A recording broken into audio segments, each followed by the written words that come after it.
क्या आपने कभी सोचा है इतनी पावरफुल एबिलिटीज होने के बाद भी ज्यादा शिनोबी ने सेज मोड या फिर टेल बीस्ट पावर्स क्यों नहीं सीखी? आज हम इस मिस्ट्री को समझने की कोशिश करेंगे।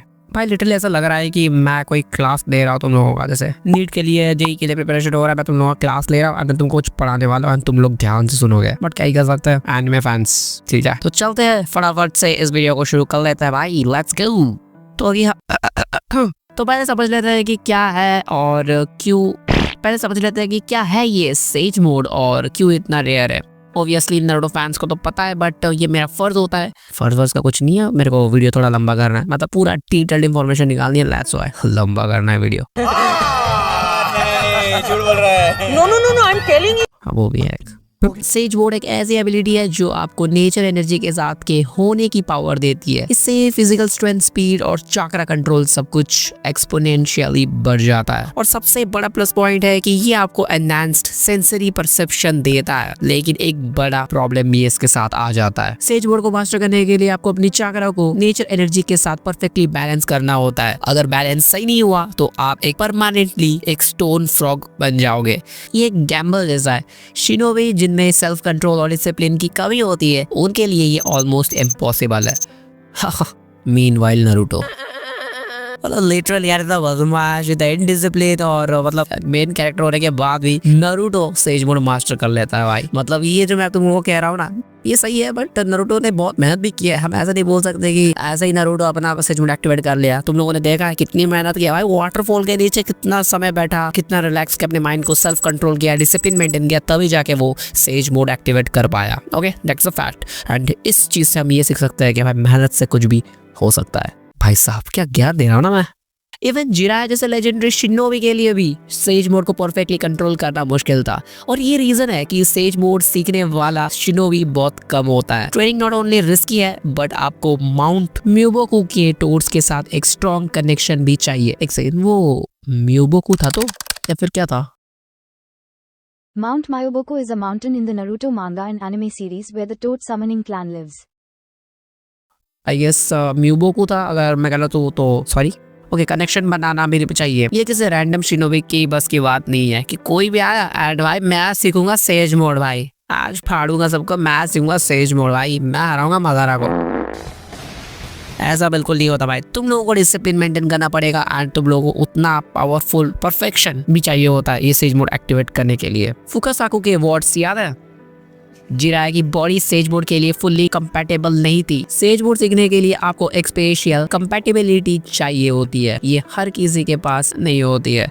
मतलब वो कंपैटिबिलिटी अपने नारुतो के पास थी, इसलिए वो इतनी मस्त तरीके से उसको कंट्रोल करना सीख लिया था। अब बात करते हैं टेल बीस्ट की। नारुतो के साथ कुरामा का बॉन्ड शुरू में कैसा था याद है तुम लोगों को? कुरामा उसे हर वक्त कंट्रोल करने की कोशिश करता था। लिटरली ऐसा बोलता था कि भाई नारुतो मुझे आने दे। टेल्ड बीस्ट होस्ट बनने का मतलब है एक constant struggle to keep the beast in check. उसको हमेशा से मतलब उसको नारुतो को इतना मेहनत करना पड़ता था कि वो उस बीस्ट को, अपना कुरामा को बाहर ना लाए। बट कभी कभी वो आउट ऑफ कंट्रोल हो जाता था। एंड तुम लोगों को तो पता है यार, वो साकुरा को जो झापड़ मारा था ना, वो मेरा फेवरेट अब तक है भाई। क्या मारा था यार, वो एक बात है। गारा का एग्जांपल ले लीजिए। एक जिंजुरी के रूप में उसका जीवन एक नाइटमेयर था भाई। जिस बीस्ट को आप कंट्रोल नहीं कर पाते, वो आपको और आपके आसपास के लोगों के लिए खतरा बन जाता है। इसलिए हर शिनोबी इस रिस्क को लेना नहीं चाहता।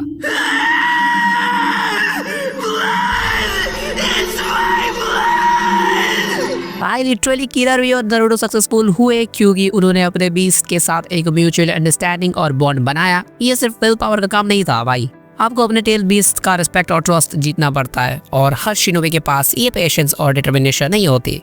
और हर कोई नारुतो जैसा तो बिल्कुल नहीं होता कि टेल बीस्ट उसकी बात माने, और किलर बी की बात भी। एक और रीजन है कि ज्यादा शिनोबी जिंजुरी की बन नहीं पाए। टेल्ड बीस्ट को नेशंस की मिलिट्री स्ट्रेंथ बढ़ाने के लिए यूज किया जाता था। सिलेक्टेड शिनोबी को जिंजुरी की बनाया गया।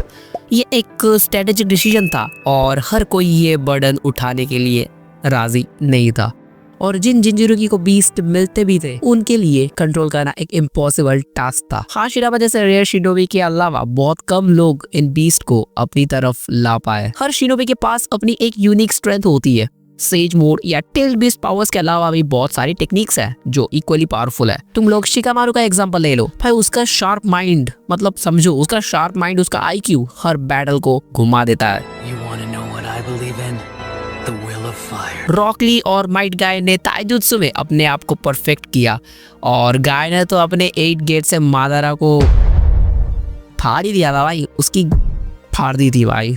वो सीन बहुत तगड़ा था। अभी भी वो सीन जब तुम देखते हो ना, मतलब मैं देखता हूँ, मजा आ जाता है भाई, क्या मारा था भाई। और वो वर्ड्स जो मादारा ने कहा था अपना माइट गाय के लिए, वो अभी भी मुझे याद है भाई। I, Madara, declare that you are the strongest of them all! फिर इत्ताची और ककाशी जैसे शिनोबी, मतलब आई नो तुम लोगों के फेवरेट्स है ये, तुम्हें कैसे पता चला? तुम्हें कैसे पता? आई नो डैम श्योर वो तुम लोगों के फेवरेट्स ही है, इत्ताची और ककाशी। इन जैसे शिनोबी की बात करें तो उन्होंने अपने यूनिक स्किल्स से वर्ल्ड को चेंज किया बिना सेज मोड या फिर टेल्ड बीस्ट पावर्स के। हाँ, वो अलग बात है कि उनका शारिंगन सबका फेवरेट है। हाँ, मुझको पता है भाई तुम लोगों का शारिंगन बहुत ज्यादा फेवरेट है as compared to sage mode या फिर टेल्ड बीस्ट, है ना? कमेंट में बता देना भाई। आई नो नारुतो की जर्नी एक एक्सेप्शन थी यार। वो पहली बात तो एक मेन कैरेक्टर था और उसके पास एक यूनिक डिटर्मिनेशन और नेवर गिव अप एटीट्यूड था, लेकिन उसका रास्ता हर किसी के लिए नहीं है। हर शिनोबी का अपना एक यूनिक जर्नी होता है और वही उन्हें स्पेशल बनाता है। सेज मोड और tailed beast powers undoubtedly powerful है, लेकिन उनको मास्टर करना रेयर सर्कमस्टेंसेस और एक्स्ट्रा ऑर्डिनरी विल की डिमांड करता है। इसी वजह से जिन शिनोबी ने इन्हें अचीव किया वो लेजेंड्स कहलाते हैं।